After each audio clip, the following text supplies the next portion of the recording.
예, 반갑습니다. 어, 지금까지 배웠던 내용을 중요한 내용만 그리고 핵심적이고 꼭 알아둬야 되는 기본적인 개념들에 대해서 한번 정리를 해보도록 하죠. 여러분들 변수를 만든다, 변수를 생성한다. 이것을 변수를 선언한다고 그러죠. 변수는 기억 장소에 이름을 주고 임의의 값을 저장하도록 그렇게 만드는 것을 변수라고 했습니다. 우리는 변수를 생성을 이제 하게 되면은 뭐 임의 값을 안 줘도 괜찮아요. 그런데 어떤 그 변수의 성격을 규정을 지을 때 만약에 A라는 또는 X라는 그 변수 이름이 정수형이다라고 의미를 할 때 어떤 정수값을 주면 되죠. 가장 기본적으로 0을 주죠. 0. 만약에 0.0을 줬어요. 그러면은 이것은 실수형이라고 그러죠. 그 다음에 커테이션 마크를 줘서 문자 열형 또는 true나 false를 줘서 불형 이렇게 네 가지를 우리는 기본적으로 지난 시간에 배웠습니다. 그래서 여러분들은 이 변수라고 하는 개념을 어차피 이 프로그램이라고 하는 것은 변수로 시작해서 변수로 끝난다. 그걸 기억하면 됩니다. 변수의 개념을 반드시 이해를 하고 거기에 대입문이라고 하는 건 뭐예요? 변수에 어떤 값을 집어넣는 그런 그 연산자예요. 하나의 연산자죠. 연산자라고 말이 나왔으니까 이번 그 지난주 퀴즈에 그 다음 중 연산자가 아닌 거 해서 대입 연산자라고 이렇게 답은 대입 연산자잖아요. 그런데 큰 범주로는 그 대입을 행하잖아요. 오퍼레이션 그러니까 연산을 하는 거죠. 즉 그 대입 연산자도 그 연산자의 범주에 포함이 되는데 일단 좀 더 구체적으로 들어가서 이제 실제 오퍼레이팅을 하느냐 하는 그 차원에서 물어봤기 때문에 그 대입 연산자는 연산자가 아닌 것은 해서 이제 선택을 하라고 했는데 그 문제는 전부 다 맞은 것으로 해야 될 것 같습니다. 왜냐하면 큰 범위에서는 대입 연산자라고 하잖아요. 그러니까 대입문이라고 통상 하는데 그것은 대입 연산자다 이렇게 이야기를 할 수가 있습니다. 그래서 변수와 대입 연산자 그걸 이용해서 어떻게 합니까? 초기화도 하고 또 변수를 생성하기도 한다는 것. 자, 그 다음에 키보드로부터 이제 입력을 받기 위해서 인풋 함수를 사용을 했어요. 인풋 함수를 사용을 해서 데이터를 입력을 받을 때는 무조건 문자열로 읽혀져요. 문자열로 받아들여집니다.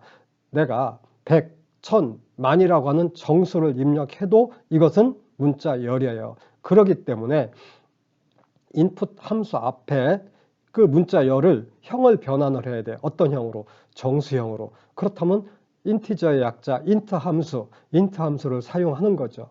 또 그 정수형을 만약에 100이 정수잖아요. 100을 100.0 이와 같이 실수형으로 또 사용을 하겠다. 그러면은 fruit라고 하는 함수를 적용을 하면은 뭐가 돼요? 실수형으로 바뀐다 하는 것을 지난 시간에 지금까지 배웠던 내용 중에 중점적으로 다뤄왔고요.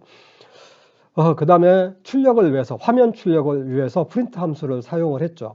프린트 함수에서 사용하는 서식 문자, 뭐예요? 정수형으로 출력을 할 것이냐, 또는 실수형이냐, 또는 문자열형이냐에 따라서 서식 문자를 우리는 배웠죠.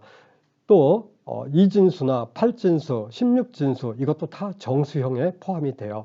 정수형에 포함이 된다.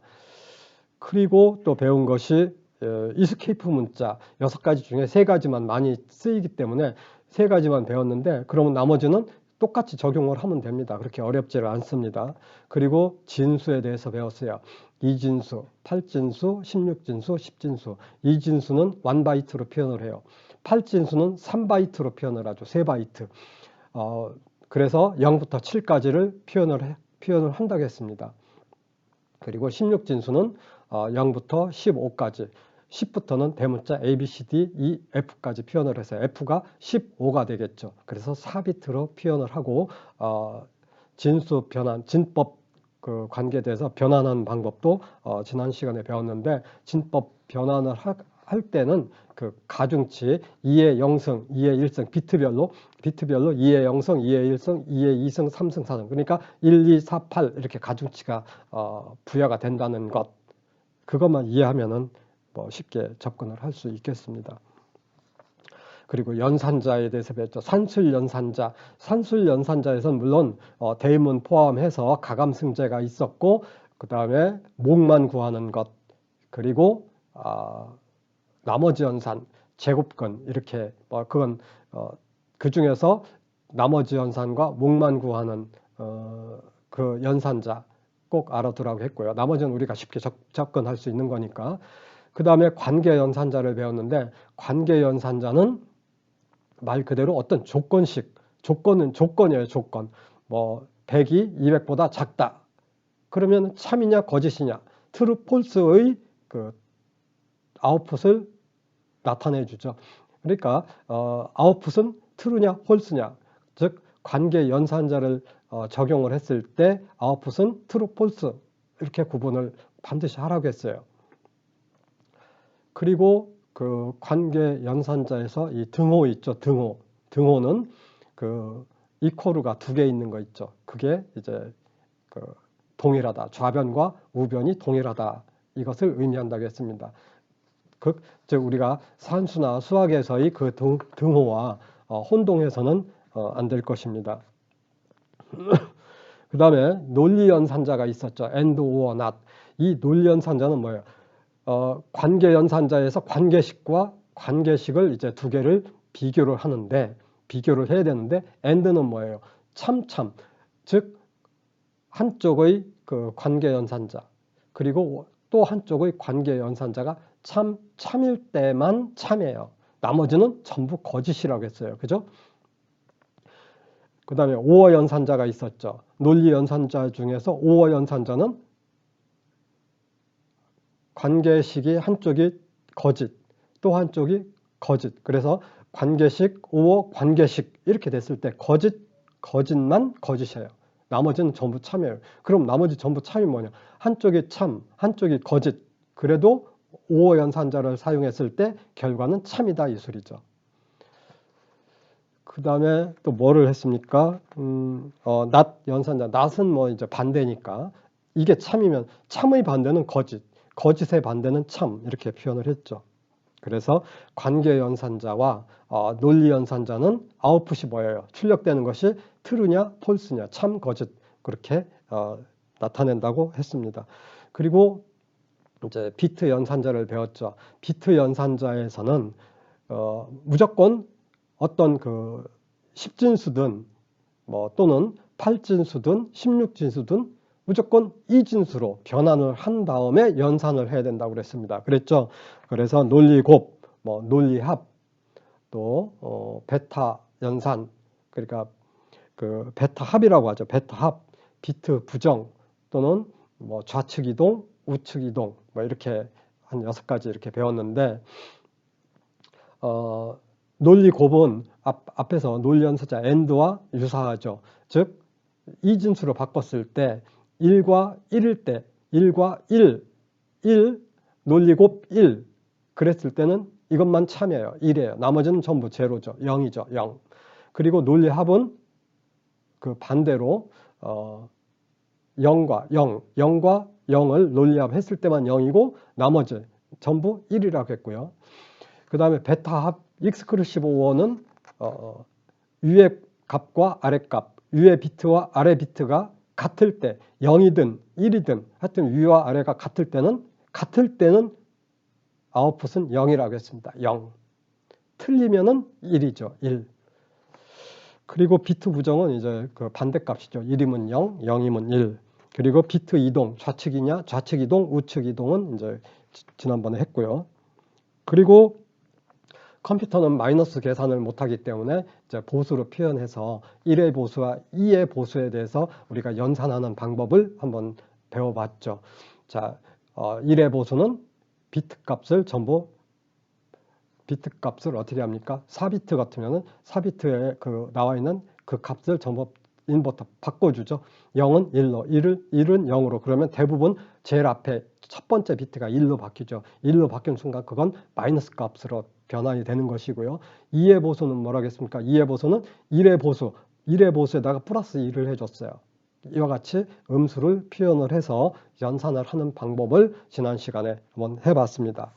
자, 그러면 이번 주에는 이제 기본적으로 지금부터는 프로그램의 논리를 배우는 거예요. 프로그램의 논리의 그 첫 관문이 if문입니다. if문은 if 다음에 조건식을 반영을 해주죠. 조건식을 써준다는 거예요. 그러면 그 조건식이 참이라면은 바로 밑에 문장을 실행을 하고, 그렇지 않으면, 그러니까 참이 아니면은 그 뒤에 있는 문장을 수행하도록 그 문법이 있어요. 그래서 if 조건식, 그 다음에 else 또는 if 조건식 else 이와 같이 그 기본문이 있고요.